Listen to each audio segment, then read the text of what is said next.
assisté l'inauguration de cette première pierre de maison commune et cette foule enthousiaste qui vous acclame symbolise, je suppose, toute une politique qui est la vôtre de progrès social, économique, de démocratisation dans l'attachement à la monarchie. Est-ce bien exact?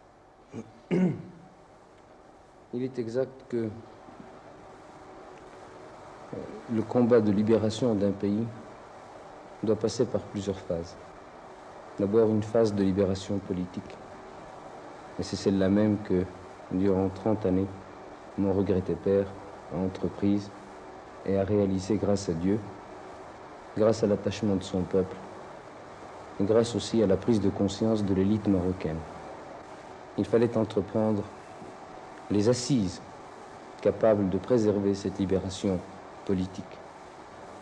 Et ces assises ne peuvent pas être autre chose qu'un combat contre l'ignorance, contre le sous-développement, contre le sous-emploi, contre l'ignorance, contre le manque de cadres.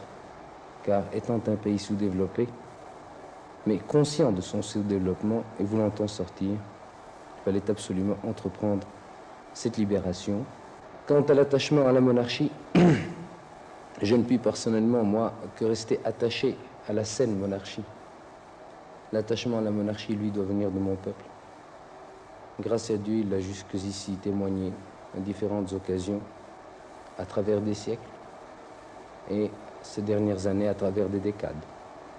À travers bien des péripéties, jamais il ne s'est départi de son attachement à ma famille, à la personne de mon père, attachement qu'il a bien voulu reporter sur moi.